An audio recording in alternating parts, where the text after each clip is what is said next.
After the break in London, a narrow escape as another e-bike goes up in flames. The warning and advice next.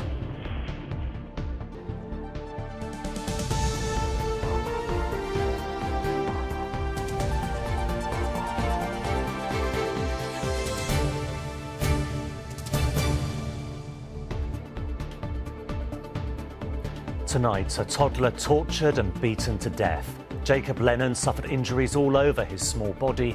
Today, the man responsible and Jacob's mother were jailed for their sadistic cruelty. Jacob's injury, which caused his death, was described in court by the pathologist as being the equivalent of being dropped from a first-floor building. Also on the programme, the council that spent big on skyscrapers and other developments, now billions of pounds in debt.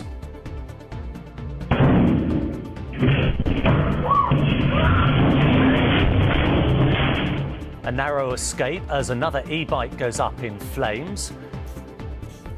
We're live at Ali Pali for birthday celebrations and a sunny bank holiday. Plus, for Michael Ball, love comes round again. Love will never, never let you be the same.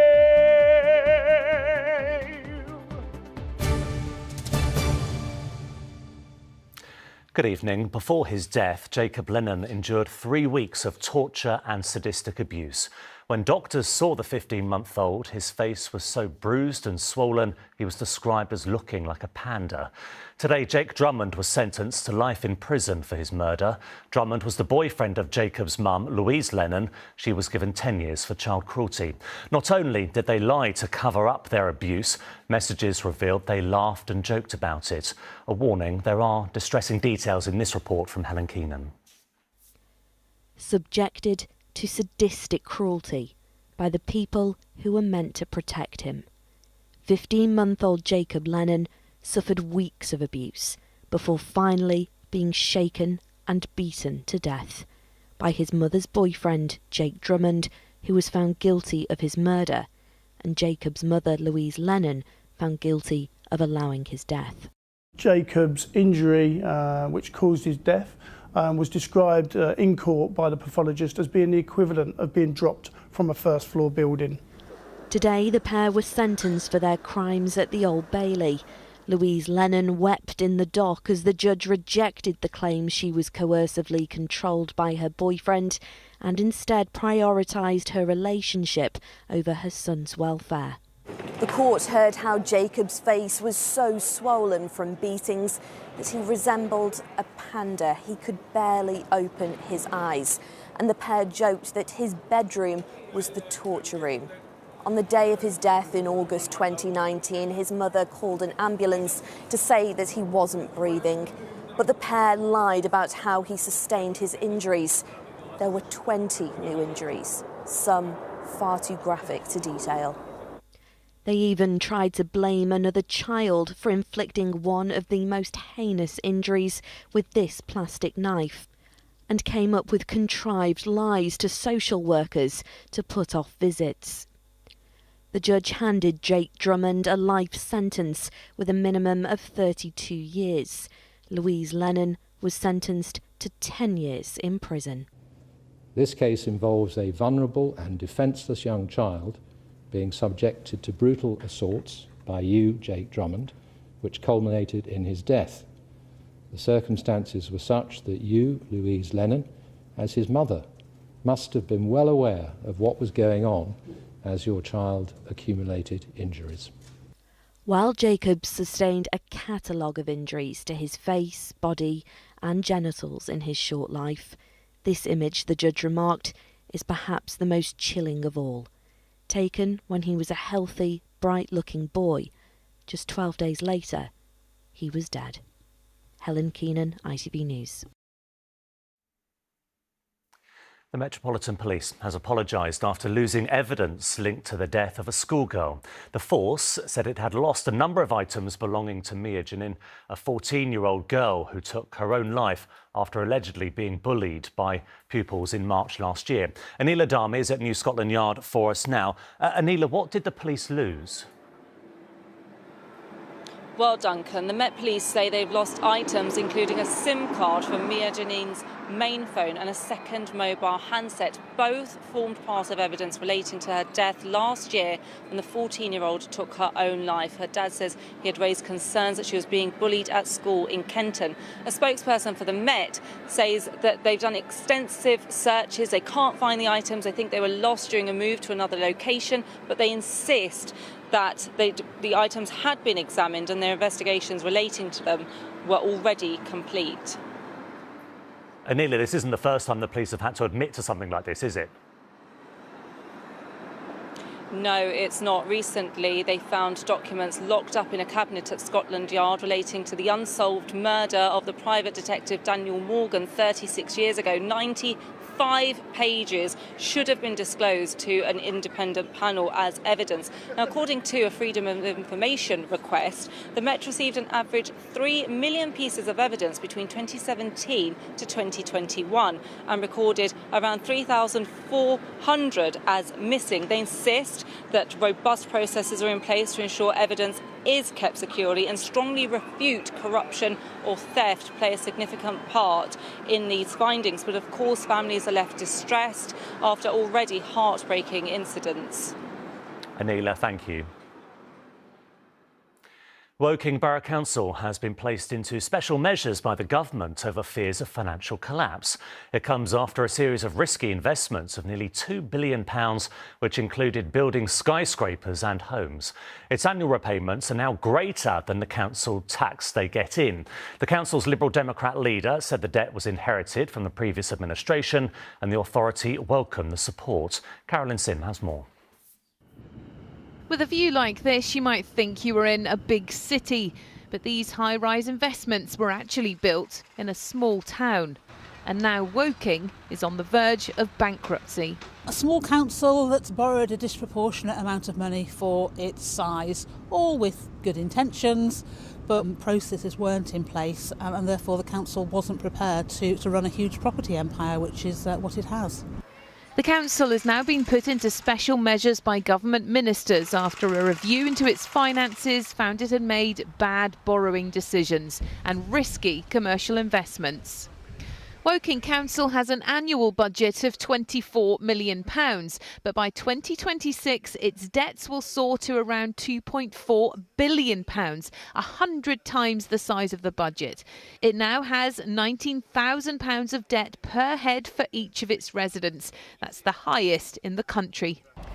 The government review focuses on the biggest developments, but it raises concerns about some of the smaller ones too, like the £6.4 million loan to a local private school and the £2.3 million spent on buying 2 local pubs.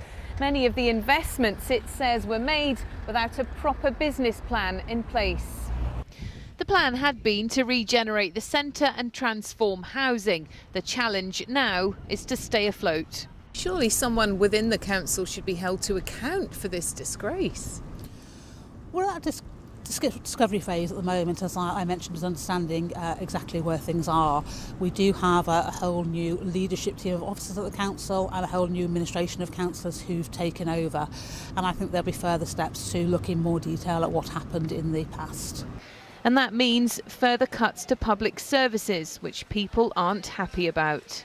Considering the significant amount we pay them every single month, they can go bankrupt and everything can just go in reverse. It's scary. I think public services are going to be an issue. I don't think there's going to be enough for everybody that's living here. Even the state of the roads, you can just see the potholes everywhere, yet there still seems to be money injected into new projects and other new things without let's actually think about what we've got first and improving that. The next few months will be critical for Woking, and the work's not even finished yet. Carolyn Sim, ITV News. A British man has been handed a life sentence for travelling to Syria to join so-called Islamic State 9 years ago. Shabazz Suleiman from High Wycombe was 18 when he disappeared on a family holiday to Turkey. He was arrested at Heathrow Airport in 2021 and charged with a string of terror offences. He pleaded guilty to preparing acts of terrorism. Footage on social media appears to show the TikToker Mizzy being rearrested 2 days after receiving a court order over his so-called pranks. Bakari Bronzagaro can be seen being handcuffed by a plainclothes police officer. The Met confirmed an 18-year-old man had been arrested on suspicion of breaching a criminal behaviour order and has been taken into custody. And some borough councils have been given extra grounds to challenge the ULEZ expansion. It follows Sadiq Khan's plans to extend the ultra-low emission zone to Greater London from August. Bexley, Bromley and Hillingdon councils and others say the consultation on the changes has been unfair.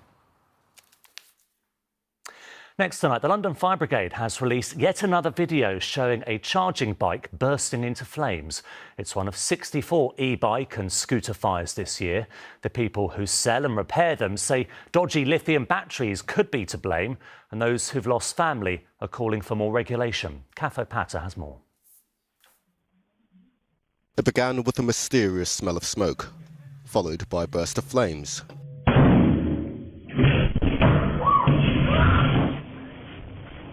For Avi, this was indeed a narrow escape from a dangerous e-scooter. Others, however, haven't been as fortunate. My life is gone. It's my baby. Maria's daughter, Sophia, was at her boyfriend's flat when 2 e-scooters exploded. She tried escaping through the hallway, but was trapped by the fire. Nobody feel what I feel, and this don't happen again. If the people have e-bikes or e-scooters, don't keep in the house. This mother's warning is by no means a lone plea. This year alone, the London Fire Brigade has been called to 62 e-scooter fires, and there's a worry that the flames show no sign of stopping. We expect it to go up because they're becoming more and more common. They're a really useful means and economical means of transport. So we expect it to go up, and that's our worry. Now, it's one thing being safe on the road, helmets on, knee pads, and of course it is a fun and effective way to travel. The trouble is, with all of these e-scooter knockoffs out there, it's hard to know whether what you're riding is safe and fit for purpose. I went to an e-scooter garage in North London to find out what a dangerous scooter looks like. This here, that's a dodgy battery, right? It is the dodgy battery. Water has entered, it's all rusted, there is already chemical change in the battery itself. It is not safe to be used, unfortunately. And again with this isn't something you've just mocked up for us. Someone brought this in? Yes. What could have happened to the person who brought this in? Oh, that could have been fire, that could have been, in the worst case scenario, death. But again, it is a really extreme example. An extreme example, yes, but one some people know all too well. Currently, a regulated e-scooter is one that has a maximum speed of 15 miles per hour, but with the constant blaze of fires, the safety answer may just lie outside the current law and inside the batteries of scooters. Cafe Patter, ITV News. Still to come on the programme, we'll have the bank holiday weekend forecast, plus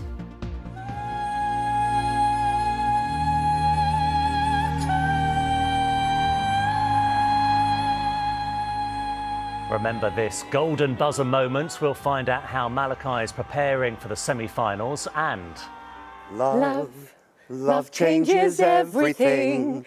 Coming up on ITV.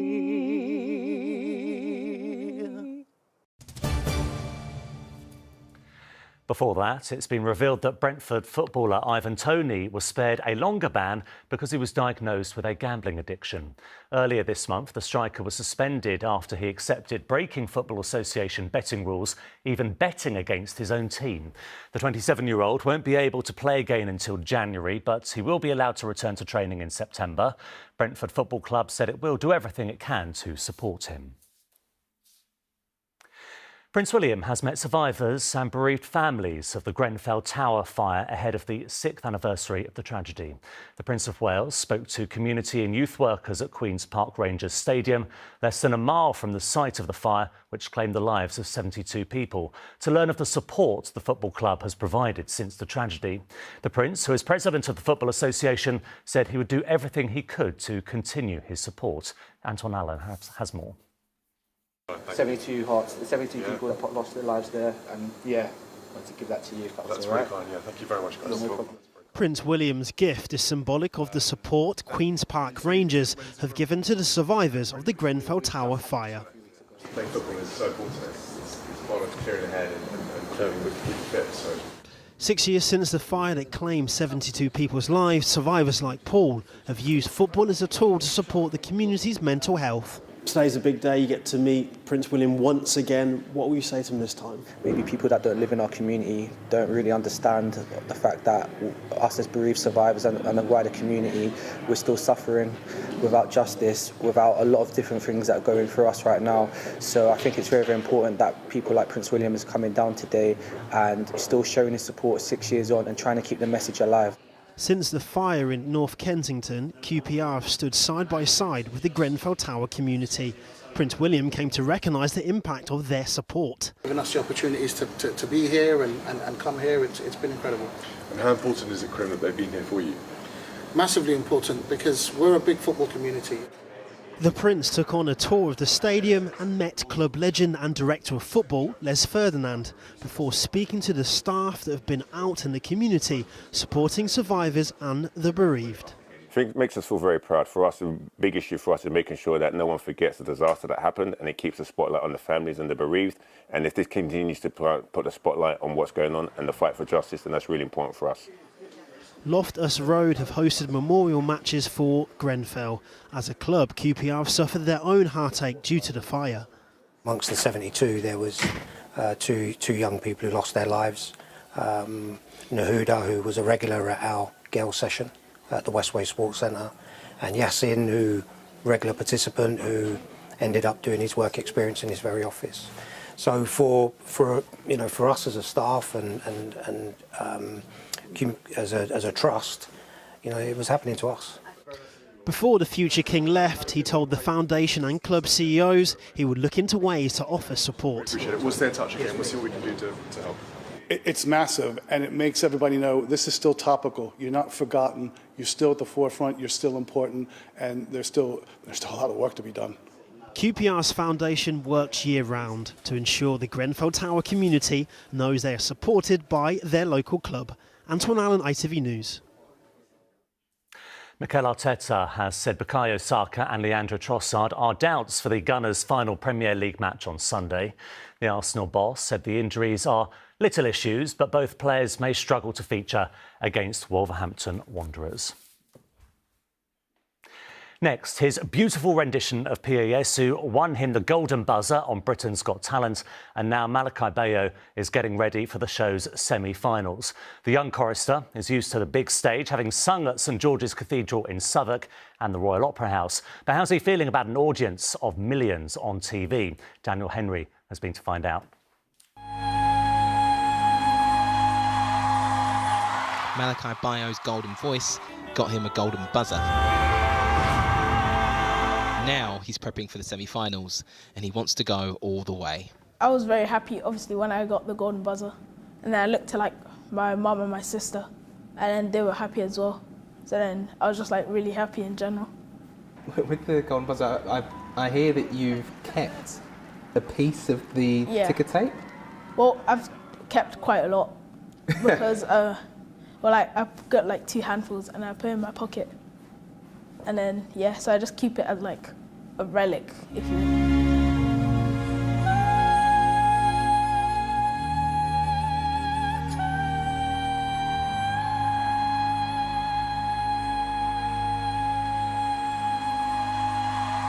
I think that my inspiration probably came from my mum, because when I was little, she'd always be singing around the house. So I would like to join in because it was good fun. And then I practice at St George's Cathedral Choir, and then also at the Schola at my school, which is the school choir, and they go on a lot of concerts, which is also really cool. If you manage to win Britain's Got Talent, what are you going to do? Well, I would need to talk to my mum about this, but I think that I would buy a house and a VR headset, and Why a VR headset? I feel it's just really cool to play with, and then you can play with friends and family, and it's just I think it's a really good investment. So can Malachi make his dreams come true? You'll have to tune in for the live shows next week to find out. Daniel Henry, ITV News. We'll be watching. Good luck to him. Now, it's a story of love affairs in rural France that span the ages, and so too is its cast. When Aspects of Love premiered in 1989, a young Michael Ball played the role of a smitten soldier. His big number, Love Changes Everything, charted in the top 10 here in the UK. Now he's back in a revival of Andrew Lloyd Webber's musical, taking on a different role. Sally Williams went to meet him. Love changes everything. It is a song and show that has taken Michael Ball full circle. Love changes everything. And 34 years after he played Alex in Aspects of Love, he's helping bring the show back to the West End. And he isn't at all jealous of the younger actor playing his old role. Singing as beautifully as he does and being 6'3" and better looking and able to take his top off because he's got abs. I hate him. We could get rid of him. I could play both roles. You could. He stars alongside Laura Pitt-Pulford in this Andrew Lloyd Webber revival. So how did it come about? Did you plant the seed? It was my idea. Oh, we have him to thank for everything. Yes, it's all my fault. Does he let you know about for my employment? And it's lovely you're doing it for nothing. I really think it's a great opportunity for you. Relish it.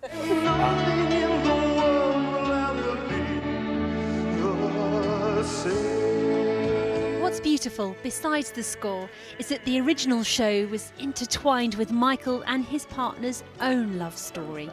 Can you tell us a tiny bit about your own love story, about how you met her on Aspects in Love? I met her doing exactly what you're doing now.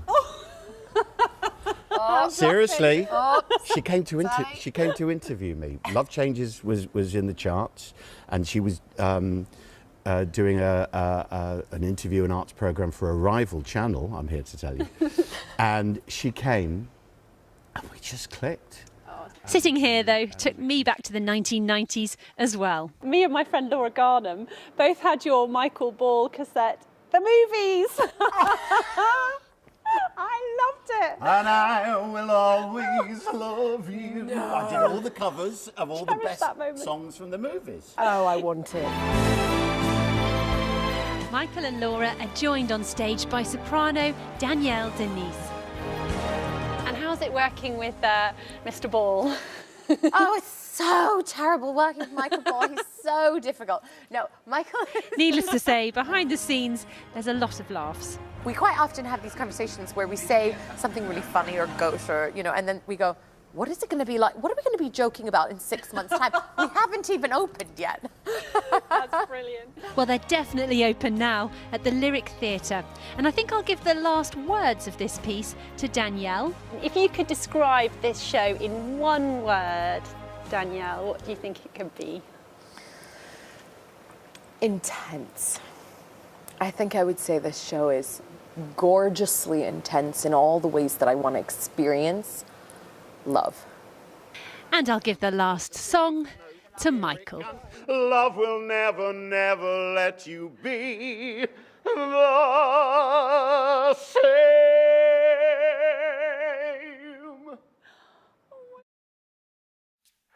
I guarantee Sally was being restrained from joining in there. Right, with the sun shining on a long weekend, it is the perfect weather for a celebration at Alexandra Palace. They're marking 150 years with a party. Over to Ali Pally, then, and our reporter Barbara Holmes. Hi, Barbara, how's it looking? It's looking fabulous. And what is better than a bright, sunny bank holiday? How about a bright, sunny birthday bank holiday? And as you said, they're celebrating 150 years here at Alexandra Palace. The party kicks off tomorrow at noon. And if you want to cool down, you can. The ice rink, there's going to be ice dancing and ice hockey demonstrations. There's also plenty of food and craft beer available to drink. And of course, live music. You're going to be able to see the stages being set up behind me here. But that's not the only way Londoners are spending their weekend.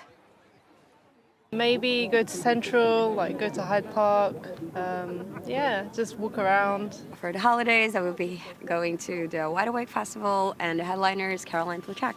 Well, we're going to the country. You'll be doing lots of sea swimming, won't you? Yep. I shall be pottering around, looking at plants and talking to them. And hopefully we'll just have lots and lots of sunshine. And of course, plenty of people are getting out of town, but it's not all going smoothly. Around 175 flights were cancelled by BA, mostly from Heathrow, and that was because of an IT issue. And today had been predicted to be one of the busiest in airports and roads since the pandemic. So if you are heading off, make sure you plan for a little bit of extra time. Thank you, Barbara, at Alexandra Palace. My favourite fact about Ali Pali is you're not allowed to beat or shake a carpet at the palace or on the grounds. Completely useless, but true. Anyway, the weather's going to be too good for housework this weekend. Here's the forecast with Chris Page.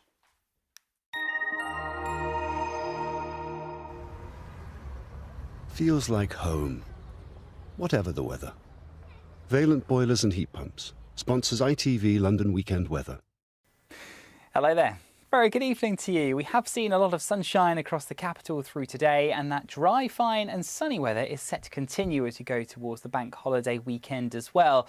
A lot of sunshine, and where we've got the sunshine, it will continue to feel pleasant as long as you're not exposed to that easterly breeze. It's all thanks to this large area of high pressure, the Azores High, which drifts its way in from the west as we work through the weekend. A weakening cold front sinks southwards on Sunday, maybe just bringing something a touch cooler and some more cloud, but otherwise dry, settled, but still a lot of sunshine to be enjoyed too. As we move through this evening and overnight, well, we've got the clear skies overhead, the winds gradually falling light. It's the perfect recipe to see some shallow mist and fog patches by dawn across the northern home counties. For most of us, though, we start on Saturday morning, temperatures 7 to 10 degrees. And actually, it stays fairly fine during much of Saturday too. Barely a cloud in the sky through tomorrow, lighter winds than this afternoon. Still a little cooler across the likes of the east, where here the cool winds come and funnel their way down the Thames estuary. Highs of 22 in the west, 72 Fahrenheit. But don't forget those UV levels are very high. A bit more cloud into Sunday, but fairly fine for Bank Holiday Monday. Pollen's up next. Valent sponsors ITV London Weekend Weather.